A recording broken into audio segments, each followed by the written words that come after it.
Olá, eu sou a professora Regina e nós estamos hoje aqui para uma aula do 8º ano. E na aula de hoje nós vamos falar sobre danças indígenas. Eu quero recordar um pouquinho com vocês sobre danças que nós falamos na última aula. Dança, gente, ele pode ter duas funções. Pode ter aquela dança que você se diverte com os amigos numa festa.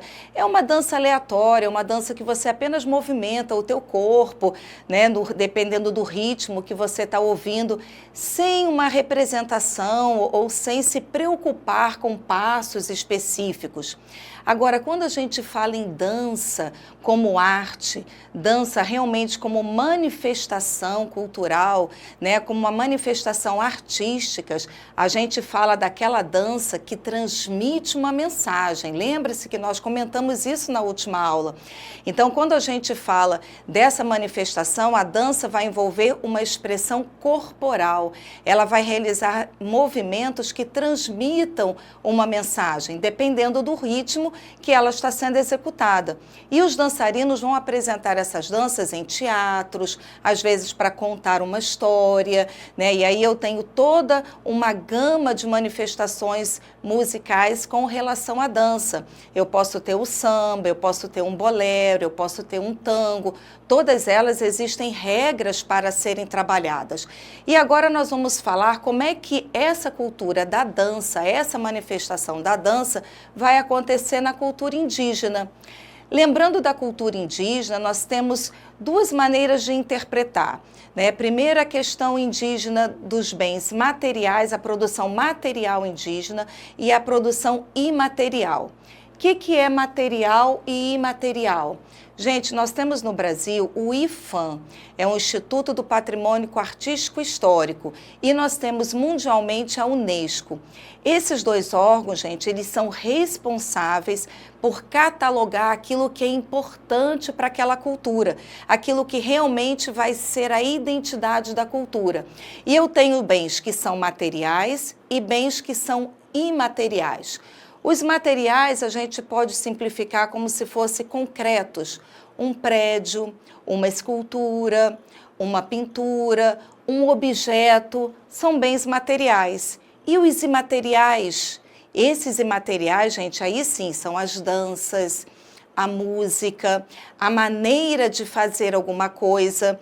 Ele não é concreto, mas ele é considerado um bem, porque é um costume. Numa tribo indígena, por exemplo, as danças são bens imateriais, porque a maneira como eles fazem, o objetivo pelo qual eles fazem.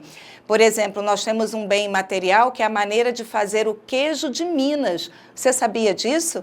Isso mesmo, gente. O queijo mineiro é um bem imaterial. O queijo em si, depois de fabricado, ele vai ser consumido e vai acabar. Então, você não tem um bem material, mas a maneira como eles fazem esse queijo é da nossa cultura, ninguém pode imitar.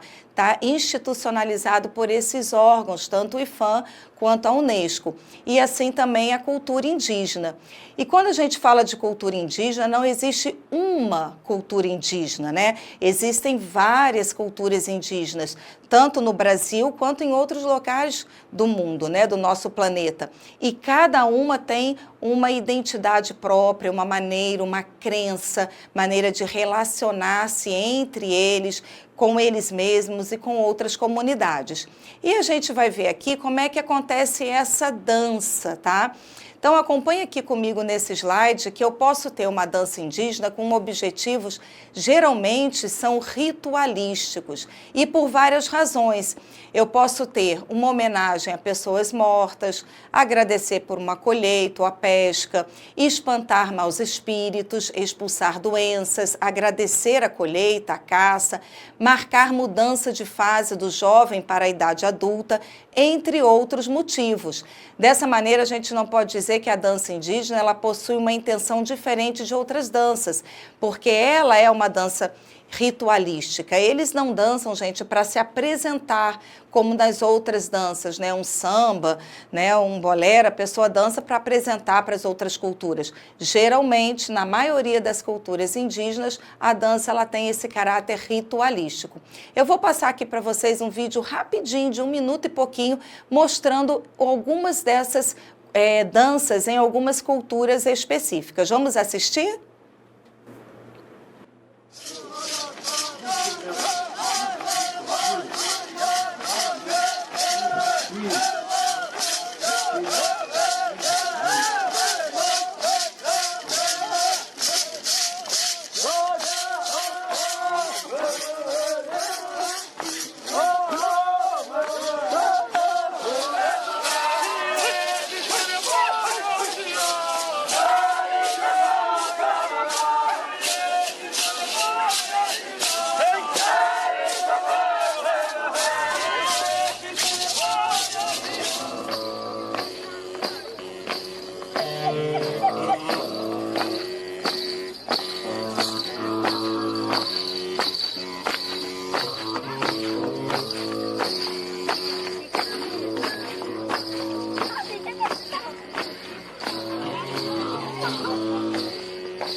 Então, gente, o que vocês acharam desse vídeo? Observaram como é que é a característica, o estilo de dança, as vestimentas. Gente, a dança indígena, ela tanto pode ser dançada por homens como por mulheres. Algumas crianças também podem participar. E é comum eles usarem os adereços, eu acho que você observou, como cocares, instrumentos musicais, geralmente de sopro, ou instrumentos de percussão. E você tem geralmente esses adereços presos ao corpo, nos tornozelos, nos pulsos, na cabeça, e sempre com essa questão ritualística. E nós temos algumas danças bem conhecidas no Brasil, e eu quero trazer para vocês hoje duas delas. Aliás, vamos falar de três. Uma delas é o toré e o cuarupi. Essas duas danças são umas danças bem importantes que acontecem em quase todas as tribos. O cuarupi é um ritual celebrado pelos indígenas do Alto Xingu, principalmente, e com a finalidade, gente, de homenagear as pessoas mortas. É uma prática fundamentada a partir da imagem de um deus chamado Maiutizinho. Desculpe a falha, mas realmente é difícil a gente pronunciar, né? Observe aqui comigo nesse próximo slide o cuarupi. Cuarupi é um tronco, é uma árvore.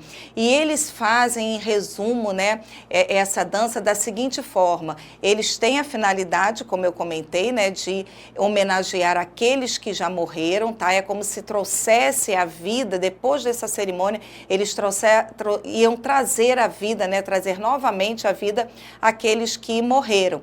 E é uma celebração que eles também vão usar outras pessoas, né? Eles recebem outros indígenas de outras aldeias para se juntarem com aquela aldeia que está fazendo esse ritual para essa celebração. E eles, após eles cortarem um tronco, eles vão enfeitar, fazer decorações nesse tronco. Depois que eles acabam com essa decoração, no final das danças, né, a dança passa por vários processos, eles lançam esses troncos ao rio, né? Então, o curuapi, ele dura 2 dias, cuarupi, né? Ele dura 2 dias. O primeiro é as lamúrias, as lamentações, o choro, a despedida. Depois, os índios, com muita dança e canto, colocam esses troncos em frente ao local onde o corpo dos homenageados estão enterrados. E aí, no segundo dia, eles começam a enfeitar esse tronco. E todos enfeitam, os filhos, as filhas, esposas, os irmãos, eles choram pelo ente querido e depois começam a enfeitar esse tronco. Eles são pintados, geralmente com tinta de jenipapo, envolve algumas faixas amarelas, vermelhas, e sobre o tronco enfeitado, gente, eles colocam objetos pessoais do homenageados, como o cocar de penas, de gavião, o colar feito de conchas, faixa de miçangas usadas nas cinturas e outros objetos.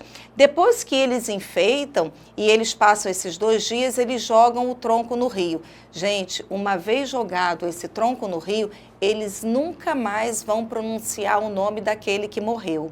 É como se ele realmente já tivesse feito a passagem, ele vai trazer a vida em outro espaço e ali naquela tribo ele não é mais falado.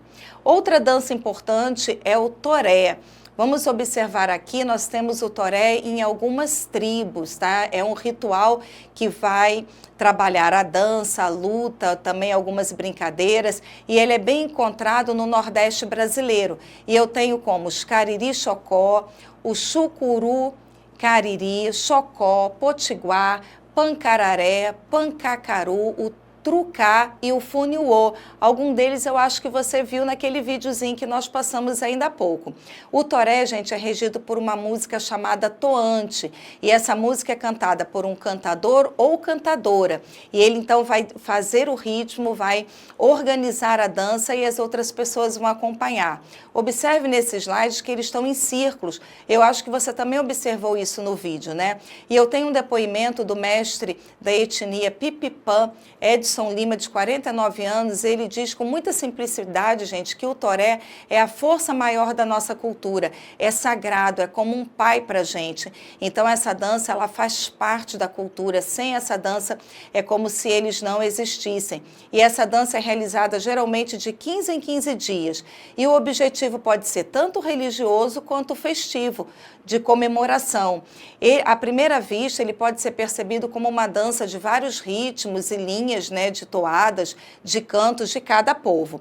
O maracá dá o tom das pisadas dos índios, que eles dançam geralmente em círculo.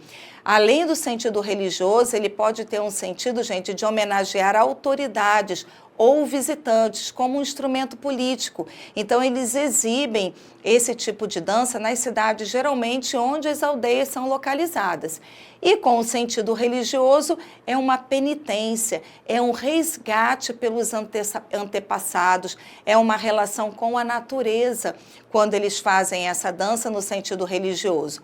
E no povo Pipinã, quando alguém morre, né, na comunidade, ele resgata esse passado e eles ficam um mês sem dançar o toré, justamente para homenagear esses que se foram. Nessa imagem que eu mostro nesse slide, a etnia Pancararu, e aqui eu tenho os praiais, né, com uma máscara de palha, que é usada tanto no rosto quanto em todo o corpo, na dança do toré na festa do Menino Rancho. Bem interessante. E aí eu queria falar mais para vocês sobre a questão de outra dança, que é o atiriri, que é uma dança também bem trabalhada pelos indígenas, e eles usam muitos adereços, como chocalhos, nos tornozelos, cocares com penas, além de carregar nas mãos flautas. Eu também mostrei no vídeo um pouquinho sobre essa dança, né? Todo o corpo do indígena fica com um som, porque eles usam esses chocalhos presos ao corpo, tanto nas pernas quanto nos braços, no pescoço. E essa dança, eles dançam em pares, e geralmente o índio, ele coloca a mão sobre o ombro de outra pessoa e vão fazendo uma caminhada pela aldeia. E tem outros índios que participam que ficam esperando o momento certo para entrar na dança, né? Eles ficam perto da maloca. E aí depois cada índio, com uma outra índia no seu ombro, né, colocando a mão no seu ombro, vão fazendo os passos e eles vão seguindo um atrás do outro e vão fazendo esse ritual em círculos, né, passeando pela aldeia, né, pelo espaço interno da sua aldeia e usando sempre a flauta, essa flauta bem grande, bem comprida, que a gente está mostrando aqui nesses slides. Nós temos mais elementos para trabalhar e nós vamos trabalhar em outras aulas esses elementos. Gente, esse assunto é super importante, é muito extenso, nós temos muitas coisas ainda a falar, outros índios aqui da nossa região, e nós vamos continuar esse assunto na próxima aula, não perca. Essas e outras atividades você vai encontrar na plataforma Eduque. Não esqueça de acessar a aula passada, essa de hoje, e fique atento à próxima. Muito obrigada e até lá!